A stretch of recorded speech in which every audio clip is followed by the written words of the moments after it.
சிதம்பரம் ரயில் நிலையம் தரம் மேம்படுத்தப்பட்டிருக்கிறது. Amrit Bharat station scheme என்கிற இந்த திட்டத்தின்படி திருச்சிராப்பள்ளி கோட்டத்துக்கு உட்பட்ட 6 ரயில் நிலையங்கள் மேம்படுத்தப்பட்டு இன்றைக்கு சிதம்பரத்தில் அந்த விழா நடைபெற்றது. தொகுதி உறுப்பினர் என்கிற முறையில் நான் இந்த நிகழ்வில் இன்றைக்கு பங்கேற்றேன். இந்த பகுதியை சார்ந்த ரயில் பயணிகள் பரங்கிப்பேட்டை ரயில் நிலையத்தை மேம்படுத்த வேண்டும், அங்கே இன்னும் சில விரைவு வண்டிகளை நிறுத்த வேண்டும் என்கிற கோரிக்கையை எழுப்பியிருக்கிறார்கள். அத்துடன் விழுப்புரத்திலிருந்து தஞ்சாவூர் வரையிலும் இரட்டை வழி இருப்பு பாதை அமைக்க வேண்டும் என்ற கோரிக்கையை பொதுமக்கள் முன்வைத்திருக்கிறார்கள். ரயில்வே துறை இந்த கோரிக்கையை ஏற்று விழுப்புரம் வரையில் உள்ள இரட்டை இருப்பு பாதையை தஞ்சாவூர் வரையில் நீட்டிக்க வேண்டும் என்று கேட்டுக்கொள்கிறேன். அதேபோல விழுப்புரத்திலிருந்து காரைக்கால் செல்லுகிற பாதையையும் இரட்டை வழி இருப்பு பாதையாக மாற்ற வேண்டும் என்றும் பயணிகளின் சார்பில் வேண்டுகோள் விடுக்கிறேன். இது தொடர்பாக விரைவில் ரயில்வே துறை அமைச்சரை சந்தித்து கோரிக்கை மனு ஒன்றையும் அளிக்க உள்ளேன் என்பதையும் தெரிவித்துக் கொள்கிறேன். நிதி ஆயோக் கூட்டத்தில் தமிழ்நாடு முதலமைச்சர் அவர்கள் பங்கேற்க போவதாக தகவல்கள் வெளியாகியுள்ளன. தமிழ்நாடு அரசுக்கு இந்திய ஒன்றிய அரசு ஒதுக்க வேண்டிய நிதியை ஒதுக்காமல், கல்விக்காக ஒதுக்க வேண்டிய நிதியையும் தராமல் தொடர்ந்து வஞ்சித்து வருகிறது. இந்த நிலையில் முதலமைச்சர் நேரடியாக இதிலே பங்கேற்று தமிழ்நாடு மாநில அரசுக்கு ஒதுக்க வேண்டிய நிதியை ஒதுக்க வேண்டும் என்று வலியுறுத்துவதற்காக செல்லுகிறார். பாரதிய ஜனதாவோடு அல்லது பாரதிய ஜனதா அரசோடு திமுக கொண்டிருக்கிற மாறுபாடு அல்லது முரண்பாடு என்பது வேறு.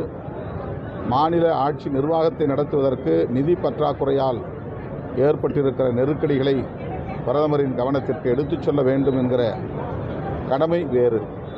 ஆகவே ஒரு முதலமைச்சராகத்தான் அதில் அவர் பங்கேற்கப் போகிறார். அதில் எந்த அரசியலும் இல்லை என்று நான் நம்புகிறேன். எதிர்க்கட்சி தலைவர் என்கிற முறையில் திரு எடப்பாடி பழனிசாமி அவர்கள் திராவிட முன்னேற்றக் கழகத்திற்கு எதிரான இந்த விமர்சனத்தை வைத்திருக்கிறார். அது ஒரு அரசியல் விமர்சனம், அவ்வளவுதான். ஆனால் முதலமைச்சர் தமிழ்நாடு அரசுக்கு இந்திய ஒன்றிய அரசு தருகிற நெருக்கடியை, நிதி நெருக்கடியை எதிர்கொள்ள வேண்டியது தவிர்க்க முடியாத ஒன்றாக இருக்கிறது. அந்த கோணத்தில் இதை விடுதலை சிறுத்தைகள் அணுகுகிறது.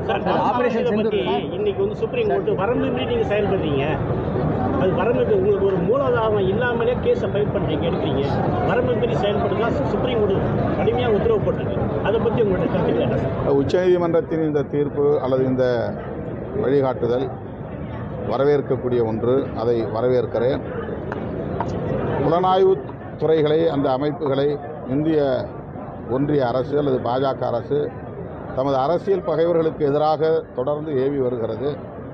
திமுக தலைமையிலான அரசுக்கு பல நெருக்கடிகளை இடி மூலமாக, அமலாக்கத்துறையின் மூலமாக தந்து கொண்டிருக்கிறது. அதிலே ஒன்றுதான் டாஸ்மாக் நிறுவனத்தின் மீதான சோதனை என்கிற பெயரில் சுமத்தப்படும் குற்றச்சாட்டுகளாகும். அதனை இன்றைக்கு தமிழ்நாடு அரசு உச்சநீதிமன்றத்தில் பதிவு செய்து அமலாக்கத்துறையின் அரசியல் சார்ந்த நடவடிக்கைகளை கட்டுப்படுத்த வேண்டும் என்ற கோரிக்கையை முன்வைத்ததன் அடிப்படையில் இந்த இடைக்கால தடை விதிக்கப்பட்டிருக்கிறது. இதனை வரவேற்கிறேன். நீதிமன்றம் தடை விதித்திருப்பது அதிர்ச்சி அளிக்கிறது. இதுவரையில் அப்படி நடந்திருப்பதாக எனக்கு எந்த சான்றுகளும் தெரியவில்லை. உச்சநீதிமன்றம் பல்கலைக்கழக மசோதாக்களை ஏற்று அதை சட்டமாக்கியிருக்கிறது.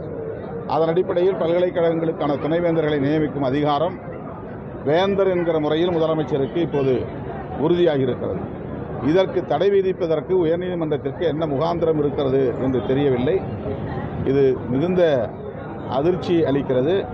இதனையும் தமிழ்நாடு அரசு சட்டப்பூர்வமாக எதிர்கொண்டு வெற்றி பெறும் என்று நம்புகிறேன்.